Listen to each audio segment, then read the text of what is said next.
आप सभी धर्म मित्रों को अर्थात अम्बेडकरवादी अर्थात राष्ट्रवादियों को नमो बुद्धाय, जय भीम। आज सुबह जब मैं अपनी क्लिनिक पर आया तो मैंने देखा कि 2 मरीज बैठे हुए हैं। तो उनमें से एक मरीज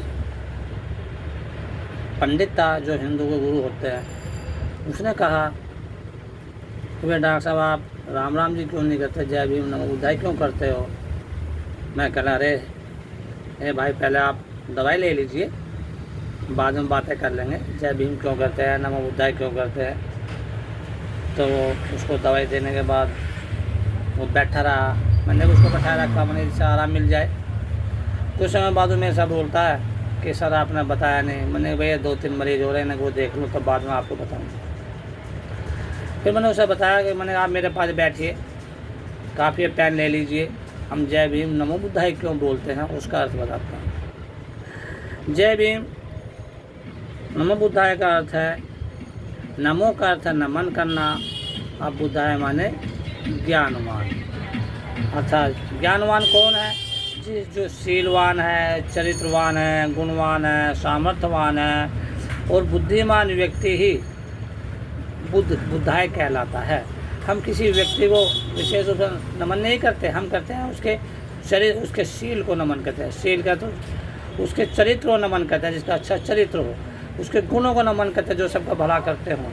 उसके साथ उसकी शक्ति को नमन करते हैं, जो अच्छे कामों से उसको शक्ति प्राप्त होती है। और जिसके अंदर ये गुण होंगे वो बुद्धिमान हुआ था, वो बुद्ध हुआ। तो फिर क्या लगा, फिर जय का अर्थ क्या है? मैंने कि भाई जय एक उद्घोष शब्द है। आप कोई अच्छा काम करके आए, अच्छा काम करने के बाद तो लोग वाह क्या कहते रहे, भाई इसकी तो जय हो। जैसे युद्ध में जीत का है तो भारत की जय, सेना की जय। तो या कोई व्यक्ति चुनाव में जीत का आया, जैसे बहन जी जीत का आते तो बहन मायावती जी की जय, मान्यवर कांशीराम जी की जय, या बाबा साहब की जय। इसी प्रकार भीम का था ताकतवर बनना, शक्तिशाली होना। हमें 5 क्षेत्रों में शक्तिशाली होना चाहिए।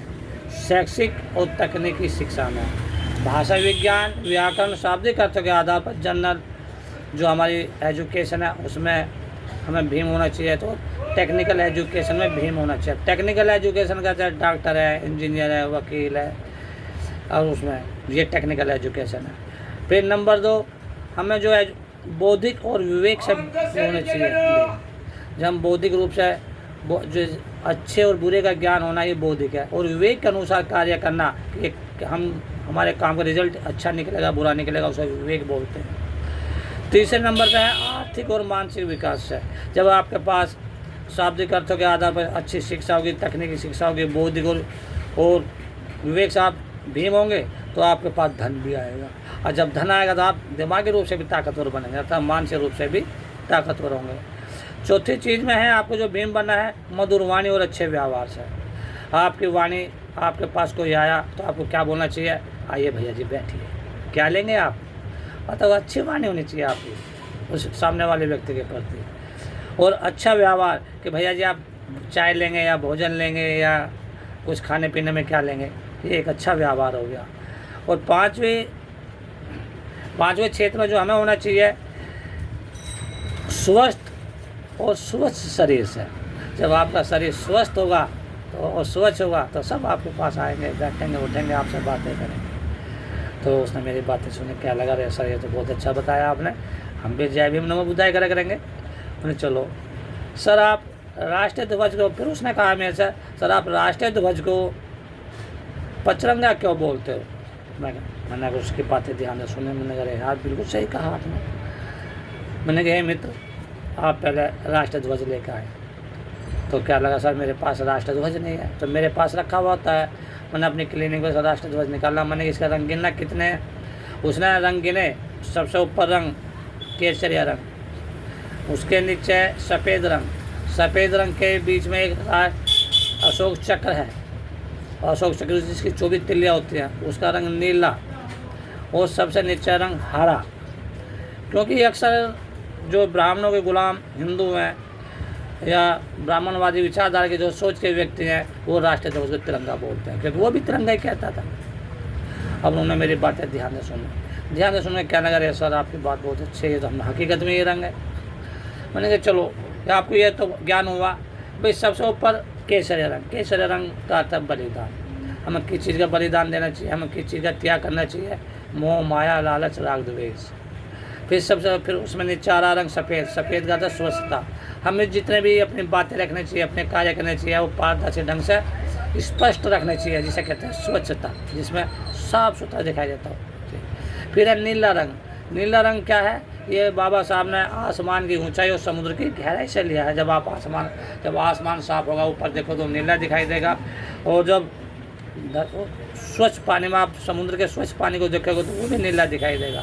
अर्थात जब आदमी अच्छे विचारों के साथ, अच्छे कार्यों के साथ, अच्छी सोच के साथ आदमी कार्य करेगा, अपने विचार रखेगा, या किसी भी समाज की स्थापना करेगा, तो आसमान की ऊंचाई तक जाएगा। कब जाएगा, जब गहराई से सोचेगा। फिर आ रहा हरा रंग।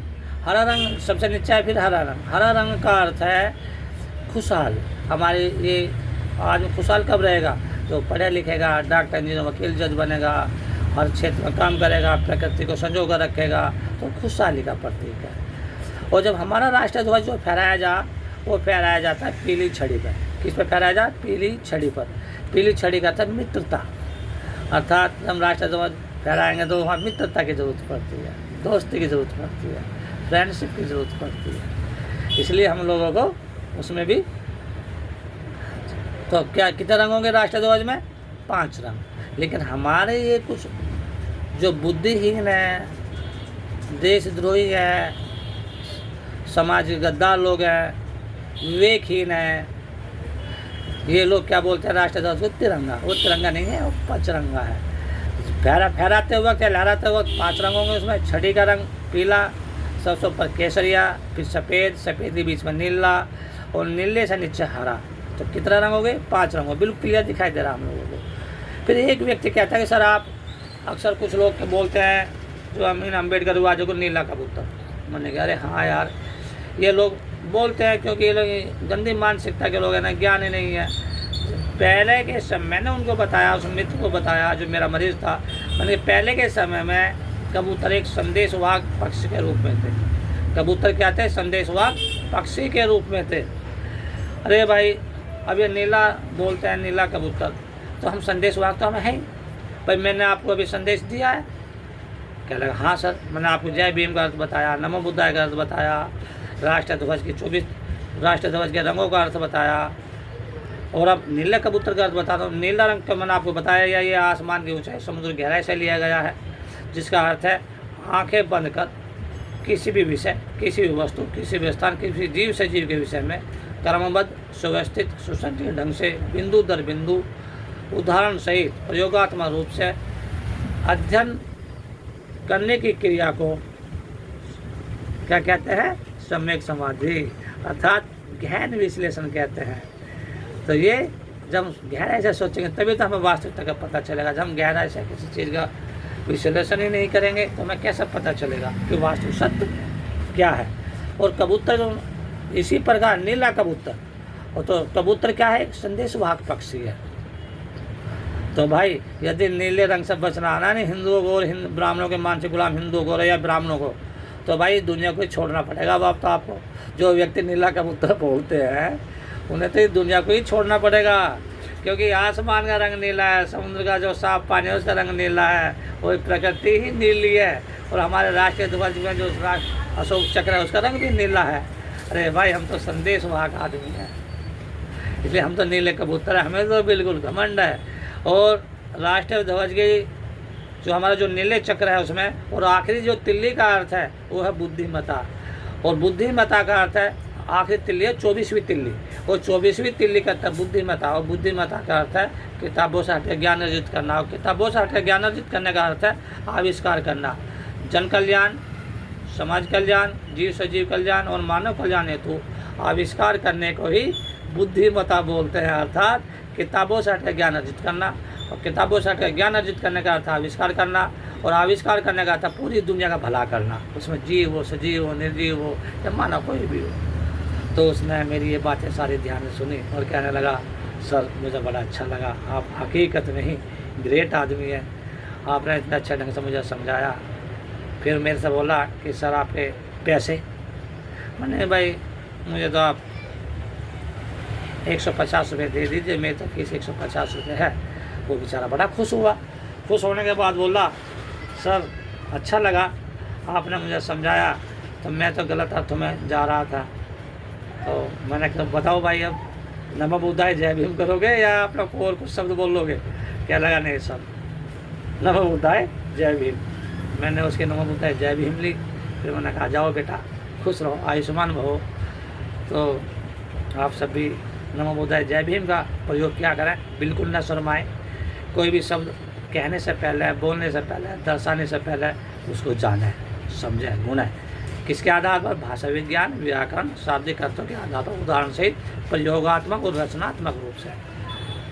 किसी से बेवजह न लड़ाएं और बुद्ध और बाबा साहब के सिद्धांतों को फॉलो करें, अर्थात 22 प्रतिज्ञाओं का तन मन धन ध्यान केंद्रित कर पालन पोषण करें, अध्ययन करें, विश्लेषण करें। नमो बुद्धाय जय भीम। आप सभी का कल्याण।